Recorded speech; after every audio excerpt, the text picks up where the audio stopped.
새로운 시대, 새로운 비전이라는 제목으로 오늘 하나님 말씀을 전하겠습니다. 여러분, 신앙생활을 하다 보면 누구든지 또 무엇이든지 궁금한 것이 생기기 마련입니다. 그것은 자연스러운 거예요. 그냥 덮어놓고 믿는 게 꼭 믿음은 아니에요. 누구에게나 그런 궁금함이 있어요. 그건 자연스러운 겁니다. 그러면 이런 궁금증이 생길 때 어떻게 해야 될까요? 자, 너무 뻔한 대답 같지만 우리는요, 이 신앙의 문제, 또 믿음의 문제도 질문할 수 있어야 돼요. 자, 오늘 본문 6절 말씀을 함께 읽겠습니다. 시작. 그들이 모였을 때 예수께 여쭈어 이르되 주께서 이스라엘 나라를 회복하심이 이때니까 하니. 자, 본문 말씀의 배경은 예수님께서 죽음에서 부활하시고 40일 동안 제자들에게 여러 차례 나타나신 후에 하늘로 올라가시기 바로 직전의 상황입니다. 자, 7절과 8절의 말씀은 예수님께서 이 땅에서 우리 모두에게 마지막으로 주신 말씀인데요. 자, 7절, 8절 말씀 우리 같이 한번 읽겠습니다. 시작. 이르시되 때와 시기는 아버지께서 자기의 권한에 두셨으니 너희가 알 바 아니요 오직 성령이 너에게 임하시면 너희가 권능을 받고 예루살렘과 온 유대와 사마리아와 땅끝까지 이르러 내 증인이 되리라 하시니라. 예수님께서 지상에서 마지막으로 주신 이 말씀은 바로 제자들의 질문에 대한 예수님의 대답이었어요. 여러분, 우리가 이 말씀 사도행전 1장 8절 말씀은 워낙에 유명해서 다들 많이들 알고 계신데요. 이 말씀을 예수님이 왜 주셨냐면 제자들이 질문했기 때문에 질문에 대한 답으로 이 말씀을 주셨다는 거예요. 여러분, 3년 동안 예수님 곁에서 가르침을 받고 배운 제자들이지만 여전히 궁금한 것들이 많이 있었어요. 여러분, 몰라서 질문하거나 또 궁금해서 질문하는 것은 잘못된 것도 아니고 부끄러운 것이 아닙니다. 믿음 없다고 책망받을 일도 아니에요. 자, 오히려 모르는데 궁금한데 질문하지 않는 것이 더 위험할 수 있어요. 저도 이제 이렇게 목회를 하다 보니까 목사이기 때문에 차마 하기 어려운 질문들이 있을 수 있죠. 장로님이기 때문에, 권사님이기 때문에, 오랫동안 신앙생활을 했기 때문에 이런 거 질문하면 이렇게 부끄러워서 스스로 질문을 검열할 때가 많이 있어요. 여러분, 또 우리가 인생을 살아가다 보면 의문들이 꼬리에 꼬리를 물죠. 때로는요, 오랫동안 신앙생활을 했지만 하나님이 정말 계실까? 그리고 착한 하나님이 계시다면 왜 이렇게 못된 사람들이 판을 치는 이 세상을 그냥 내버려 두실까? 선량한 사람들이 고통 가운데 죽어가도록 내버려 두시는 이유가 뭘까? 여러분, 이런 의문도 어떤 의미에서는 지극히 자연스러운 질문이 될 수 있어요. 근데 여러분, 여기서 중요한 게 하나 있는데요. 이런 질문을 가지는 것은 자연스러운데 중요한 건 뭐냐면 이 질문을 누구에게 하느냐 하는 게 참 중요해요. 여러분, 지금 이 제자들은 누구에게 질문하고 있죠? 예수님께 질문했습니다. 여러분, 예수님께 질문했기 때문에 이들은 정말 들을 수 있는 정답을 얻게 돼요. 여러분, 이게 아주 중요한 포인트입니다. 사실 지금 이 제자들의 질문 자체는 조금 문제가 있는 질문들이에요. 종교개혁자인 칼뱅이 이 주석에서 이 제자들의 질문을 평가하거든요. 자, 이렇게 얘기를 합니다. 그들의 질문은 단어 하나하나가 다 잘못된 것이다. 이게 종교개혁자 칼뱅의 평가예요. 질문이 하나하나, 단어 하나하나가 다 틀렸다는 거예요. 그러니까 사실 3년 동안 예수님과 했던 제자들이 엉터리 질문을 했으니까 참 부끄러운 질문일 수 있거든요. 존 스토트라고 하는 학자는 이렇게 말했어요. 그들이 말한 문장의 동사, 명사, 부사 모두가 하나님 나라에 대한 교리를 혼동하고 있음을 드러낸다. 이 앞에서 예수님이 하나님 나라에 관한 일을 말씀하셨어요. 사실 3년 내내 예수님이 제자들에게 하나님 나라의 일에 관해서 말씀하셨거든요. 3년 동안 들었던 제자들이 예수님의 하나님 나라의 일을 최종적으로 듣고도 또 질문이 틀렸다는 거예요. 왜냐하면 되찾다라는 동사는 그들이 정치적이고 영토를 지닌 나라를 기대하고 있었음을 보여주며, 이스라엘이라는 명사는 그들이 하나의 민족 국가를 기대하고 있었음을, 그리고 바로 지금이라는 부사구는 그들이 그 나라가 즉각적으로 설립될 것을 기대하고 있었음을 보여주기 때문이다 그랬는데, 예수님이 말씀하신 하나님 나라는 이런 하나님 나라가 아니었어요. 제자들의 질문 속에 제자들이 하나님의 나라에 관한 예수님의 가르침을 얼마나 잘못 이해하고 있었고 얼마나 오해하고 있었는지가 잘 드러나는데요. 자, 그럼에도 불구하고 이렇게 질문에 문제가 많음에도 불구하고 제자들이 참 잘한 것이 하나 있어요. 그건 바로 예수님께 질문했다는 겁니다. 이게 칭찬받아 마땅한 거예요. 여러분, 많은 사람들은요, 좋은 질문을 가지고 대답할 수 없는 이들에게 질문하는 경우들이 많이 있어요. 때로는 잘못된 답을 줄 수 있는 이들에게 질문할 수도 있어요. 여러분, 정말 중요한 건요, 그 질문에 답을 줄 수 있는 이에게 질문하는 게 진짜 중요한 거예요.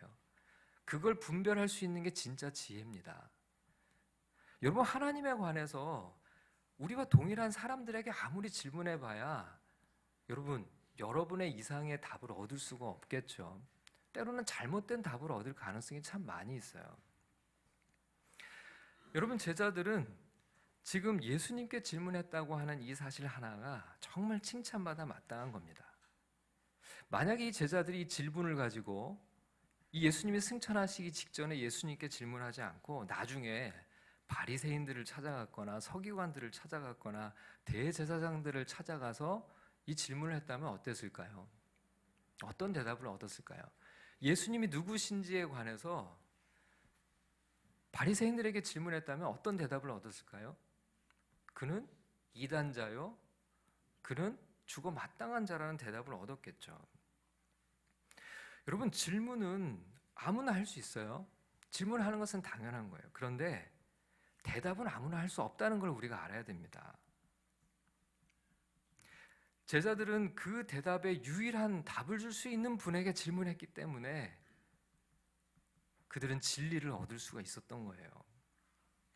여러분, 이 지점에서 우리의 인생이 갈립니다.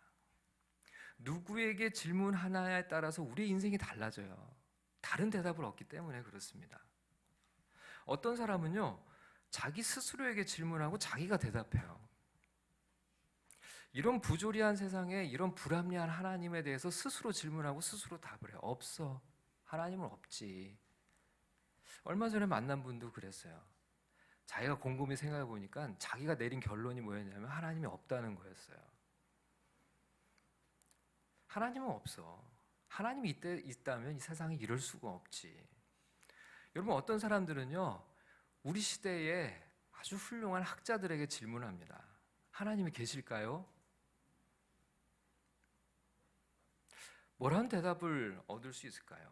그 학자가 하나님이 계시다고 얘기를 하면, 학자가 하나님이 있다고 하니까 우리는 믿어야 되는 걸까요? 아니면 그 학자가 하나님이 없다고 얘기를 하면 우리는 없는 것으로 결론 내리면 되는 걸까요? 여러분, 대답할 능력이 없는 이들에게 질문하는 것은 위험한 겁니다. 그 대답을 따라가는 것은 더 위험한 일이죠. 내 생각에 신 따위가 없어. 그 생각을 우리는 얼마나 신뢰할 수 있을까요? 요즘 많은 사람들은요, 뭐라고 생각하냐면 죽음은 끝이라고 생각을 해요. 무엇을 근거로 그렇게 생각을 하는 걸까요? 많은 사람들은 종교에 관심이 없다고 말합니다. 그냥 내 생각에 종교는 그냥 종교일 뿐이지, 문화일 뿐이지. 내 생각이죠. 그러나 여러분, 그 대답에 책임질 수 있는 사람은 아무도 없어요. 여러분, 중요한 것은요, 우리가 누구에게 질문하느냐 하는 것입니다. 그 대답을 줄 수 있는, 그 질문에 대답을 줄 수 있는 분에게 질문해야 되는 것이죠. 그분이 누구냐는 겁니다. 우리는 그분이 바로 예수 그리스도이심을 믿는 겁니다. 여러분, 6절은 이렇게 시작해요. 같이 한번 읽어보겠습니다. 시작. 그들이 모였을 때 예수께 여쭈어 이르되 주께서 이스라엘 나라를 회복하심이 이때니까 하니. 우리가 이 예수를 만난 것보다 더 큰 복이 없어요. 여러분, 우리의 삶이 해석되지 않습니까? 오늘 하루하루 살아가는 것이 막막한가요? 미래가 불안하고 두려우십니까? 여러분, 어떤 질문이어도 상관이 없습니다. 그 질문을 가지고 누구에게 가느냐? 바로 예수 그리스도에게 가야 한다는 거예요. 예수님은 우리에게 대답을 주실 수 있는 분일 뿐만 아니라 그분이 우리의 대답이시기 때문에 그렇습니다. 여러분, 예수님께 질문하고 우리의 인생에 바른 답을 얻어 바른 인생을 살아가는 믿음의 삶이 다 되시기를 주님의 이름으로 축원합니다. 자, 오늘 본문의 말씀 속에서 우리는 세 가지 영적 진리를 발견하게 돼요. 첫 번째는요, 꼭 알아야 할 것과 몰라도 되는 것을 분별하는 지혜입니다.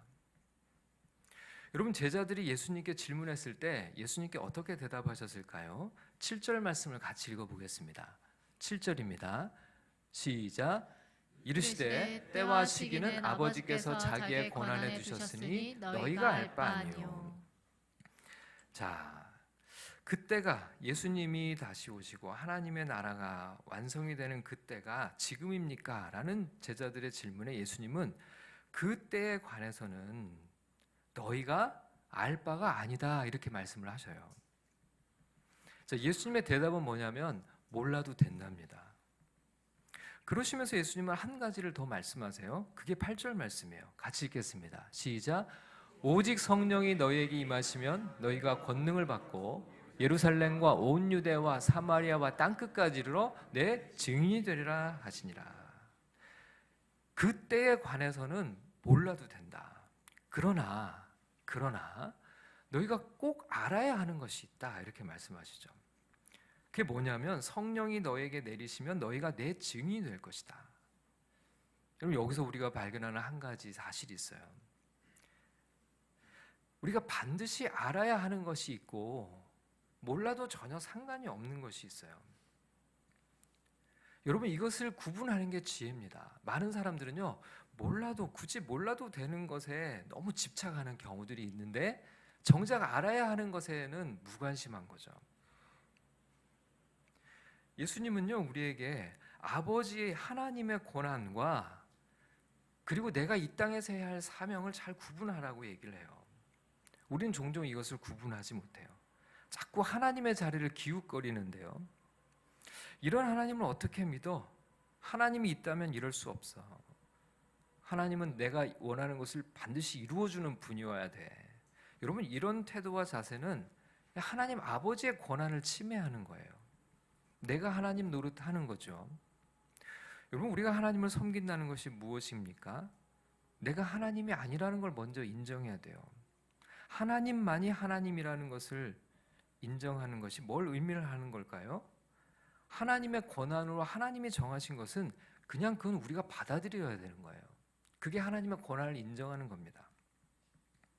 우리는 이런 태도와 자세를 하나님 앞에 가져야 돼요. 하나님께서 말씀해 주시지 않은 것은 우리가 알 길도 없고 알 필요도 없는 거예요. 그건 하나님 아버지의 권한으로 두면 되는 겁니다. 그건 우리가 그냥 받아들여야 되는 거예요. 대신에 하나님께서 우리에게 명확하게 말씀해 주신 것이 있어요. 우리가 그걸 힘써서 따라가는 거죠. 여러분, 신명기 29장 29절 말씀을 같이 읽어보겠습니다.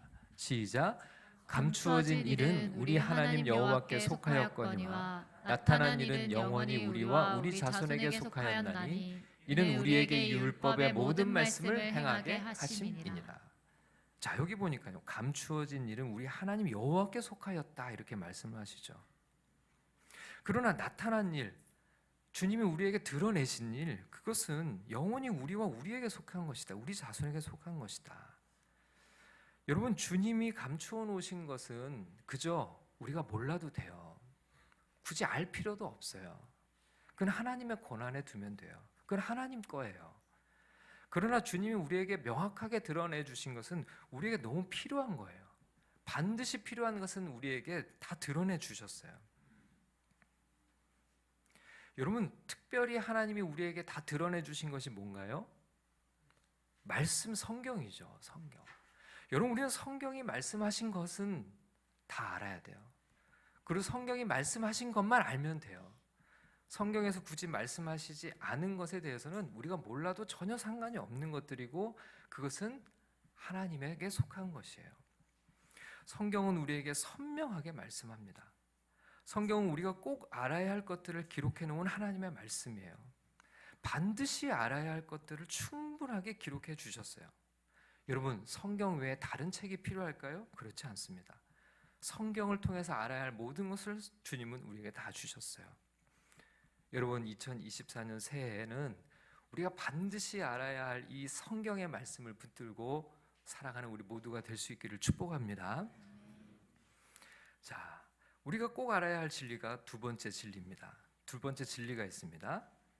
예수님이 다시 오신다는 사실, 그것은 우리가 반드시 알아야 되는 겁니다. 자, 오늘 9절부터 11절의 말씀을 같이 읽어보겠습니다. 9절부터 11절 시작. 이 말씀을 마치시고 그들이 보는데 올려져 가시니 구름이 그를 가려 보이지 않게 하더라. 올라가실 때에 제자들이 자세히 하늘을 쳐다보고 있는데 흰 옷 입은 두 사람이 그들 곁에 서서 이르되 갈릴리 사람들아 어찌하여 서서 하늘을 쳐다보느냐? 너희 가운데서 하늘로 올려지신 이 예수는 하늘로 가심을 본 그대로 오시리라 하였느니라. 여러분, 예수님은 죽음에서 부활하신 이후에 40일을 제자들에게 나타나셨어요. 그리고 제자들이 보는 앞에서 들려 올라가셨습니다. 예수님께서는 예수님의 죽음과 부활과 승천을 감추어 두지 않으셨어요. 이렇게 다 보이게 나타나셨어요. 보이셨어요. 여러분, 여기 본문, 우리가 읽은 본문에 보면은 보다라는 표현이 두드러지게 강조가 되거든요. 9절에서 그들이 보는데 구름이 그를 가려 보이지 않게 했다. 10절에서는 하늘을 쳐다보고 있다. 11절에서는 어찌하여 서서 하늘을 쳐다보느냐. 자, 본다라고 하는 단어가 이 세 구절에 5번이나 등장을 해요. 여러분, 하나님께서는요, 예수님의 죽음과 부활과 승천에 관해서 다 보이셨어요. 보이게 하셨어요. 감추어 두지 않으셨어요. 나타내셨어요. 다 나타나셨어요.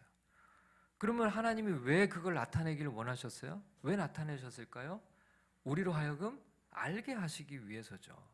얼마나 우리로 하여금 이것을 확신 있게 알게 하시기 위해서 그걸 바라셨냐면, 이렇게 계속 사람들이 몇 번이나 볼 수 있게끔 그렇게 하셨다는 거예요. 의도적으로 지금 제자들이 증인이 될 수 있도록 증인들에게 목격할 수 있게끔 이것을 생생하게 보여주셨다는 겁니다.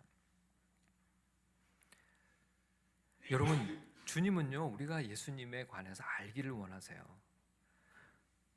우리가 이 세상 모든 것을 모르더라도 반드시 알아야 하는 것은 하나님의 아들 예수 그리스도입니다. 이 예수가 그리고 다시 오실 거라는 거예요. 여러분, 예수님이 다시 오실 때 어떤 일들이 일어날까요? 요한계시록 1장 7절 말씀을 같이 읽겠습니다. 시작. 볼지어다 그가 구름을 타고 오시리라. 각 사람의 눈이 그를 보겠고 그를 찌른 자들도 볼 것이요 땅에 있는 모든 족속이 그로 말미암아 애국하리니 그러하리라. 아멘. 여러분, 예수님께서 하늘로 가실 때는 제자들만 보았어요. 그런데 예수님이 다시 오실 때는 어떻게 된다고요? 모든 사람들이 다 볼 거라고 하셨습니다. 눈이 있는 모든 사람들은 다 볼 거예요. 예수님을 죽인 사람들도 보고, 예수님을 믿지 않았던 사람들도 볼 것이고, 예수님을 거부하던 사람들도 그를 볼 거예요. 그러나 그때는 어때요? 가슴을 치며 통곡할 겁니다. 누가복음 9장 26절을 읽겠습니다. 시작. 누구든지 나와 내 말을 부끄러워하면 인자도 자기와 아버지와 거룩한 천사들의 영광으로 올 때 그 사람을 부끄러워하리라. 여러분, 예수님께서 다시 오실 때 거룩한 영광에 둘러싸여 오신다는 거예요. 그런데 예수님을 부끄러워하던 이들은 그때 부끄러움을 당하게 될 거라고 얘기를 하셨어요. 예수님께서 하늘로 가실 때는 특정한 장소에서만 볼 수 있었죠. 그런데 다시 오실 때는 그렇지 않아요. 누가복음 17장 24절을 읽겠습니다. 시작. 번개가 하늘 아래 이쪽에서 번쩍이어 하늘 아래 저쪽까지 비친 같이 인자도 자기 날에 그러하리라. 예수님의 재림은 세상 모든 사람들이 동시에 보게 될 거예요. 예수님께서 하늘로 가실 때는 홀로 가셨지만 다시 오실 때는 예수 안에서 죽은 자들과 천군 천사들이 함께 오실 겁니다. 데살로니가전서 4장 14절입니다. 시작. 우리가 예수께서 죽으셨다가 다시 살아나심을 믿을진대 이와 같이 예수 안에서 자는 자들도 하나님이 그와 함께 데리고 오시리라. 자, 데살로니가 후서 1장 7절과 8절도 읽겠습니다. 시작. 환난을 받는 너희에게는 우리와 함께 안식으로 갚으시는 것이 하나님의 공이시니 주 예수께서 자기의 능력의 천사들과 함께 하늘로부터 불꽃 가운데 나타나실 때에 하나님을 모르는 자들과 우리 주 예수의 복음에 복종하지 않는 자들에게 형벌을 내리시리니. 여러분, 이렇게 성경 말씀을 통해 분명하게 말씀해 주신 것들을 우리는 반드시 알아야 돼요. 이 중요한 것을 모르고 살아가면 안 돼요. 하나님께서 우리에게 감추어 두신 것은 모르더라도 그건 상관없어요. 몰라도 되는 것은 말씀해 주시지 않으셨어요. 여러분, 알아야 될 것들이 너무 많이 있는데 굳이 몰라도 되는 것까지 우리에게 얹어주시지 않으셨어요. 그러나 여러분, 반드시 알아야 할 것이 있습니다. 그걸 구분하는 게 참 지혜예요. 반드시 알아야 할 것을 모르면 정말 큰 위기가 닥칩니다. 성경은 예수님께서 다시 오심을 약속하고 있어요. 그리고 그날을 깨어 준비하라고 말씀하시죠. 여러분, 그렇게 성경의 말씀을 알고 우리 주 예수 그리스도를 또 알고 주님의 재림을 준비하는 믿음의 삶이 다 되시기를 주님의 이름으로 축원합니다. 자, 오늘 본문에서 발견하는 세 번째 진리는 배우는 것으로 끝내지 말고 가르치는 자가 되라는 것입니다. 여러분, 11절 말씀을 같이 한번 읽어보겠습니다. 시작. 이르되 갈릴리 사람들아 어찌하여 서서 하늘을 쳐다보느냐 너희 가운데서 하늘로 올려지신 이 예수는 하늘로 가심을 본 그대로 오시리라 하였느니라. 여러분, 천사들이 제자에게 뭐라고 그래요? 어찌하여 하늘을 쳐다보며 서 있느냐 이렇게 말씀하세요. 제자들은 예수님께서 하늘로 들려 올라가시는 것을 봤어요. 자, 그러면 이 천사가 하는 얘기는 뭐예요? 그 하늘만 쳐다보고 있지 말라는 거예요. 너희가 본 것을 이제는 가서 전하라는 겁니다. 어찌하여 하늘을 쳐다보면서 서 있느냐? 자, 8절을 다시 읽어보겠습니다. 시작. 오직 성령이 너에게 임하시면 너희가 권능을 받고 예루살렘과 온 유대와 사마리아와 땅끝까지 이르러 내 증인이 되리라 하시니라. 예수님은 제자들에게요, 땅끝에까지 이르러서 예수님의 증인이 될 것이다 이렇게 말씀하셨는데, 제자들이 하늘만 쳐다보고 있으니 천사가 그렇게 얘기를 한 거예요. 예수님이 말씀하지 않았냐? 너희가 지금 본 것을 온 세계에 전하라고 하지 않았냐? 왜 하늘만 쳐다보고 있느냐? 여러분, 제자들이 집중해야 되는 것은 이제 하늘이 아니에요. 땅입니다. 땅 끝까지 땅을 봐야 돼요. 제자들에게 예수님의 죽음과 부활과 승천을 보여주신 목적은 그들에게 증인의 사명을 주시기 위함이에요. 여러분, 우리에게 말씀을 깨우쳐 주시고 알게 하신 것은 우리 역시도 그 말씀을 우리만 깨달으라고 하시는 것이 아니라 우리도 가서 우리가 깨달은 말씀을, 우리가 만난 예수 그리스도를 전하라고 하시기 위함입니다. 여러분, 어떤 사람들은요, 신앙생활을 하는데 자꾸 이렇게 늘 하늘만 쳐다보는 것 같은 신앙생활을 해요. 은혜를 사모하는 것 좋고 말씀을 사모하는 것 좋고 기도도 너무 중요해요. 근데 여러분, 거기서 끝나면 안 됩니다. 내가 받은 은혜를 흘려야죠. 흘려보내야죠. 전해야죠. 우리가 받은 기도의 능력으로 또 많은 이웃들을 위해 기도해야죠. 그게 바로 우리의 사명인 겁니다. 하늘이 아니라 우리의 사명은 어디에 있나요? 땅에 있어요. 우리가 이 자리에 모여있는 것만이 우리의 사명이 아니로 우리는 세상으로 나가야죠. 교회는 세상으로 보내심을 받은 공동체입니다. 그리고 예수님은 다시 오실 거예요. 예수님이 다시 오실 때까지 우리는 하늘만 쳐다보고 있으면 안 돼요. 예수님은 우리로 하여금 땅을 보라고 하셨고 땅끝까지 가라고 하셨어요. 예수님은 우리를 세상으로 보내셨습니다. 땅에 머물며 우리가 본 것을 전하라는 거예요. 그게 바로 우리에게 주신 주님의 비전입니다. 배우는 것에서 그치지 않고 가르치고 전하는 우리 공동체가 되기를 원합니다. 하나님의 복음을 전수하는 공동체를 함께 세워가기를 소망합니다. 하늘만 쳐다보고 있지 않고 땅끝까지 예수 그리스도의 증인이 되는 공동체가 되길 원합니다. 이런 은혜가 우리 모두에게 임하기를 주님의 이름으로 축원합니다.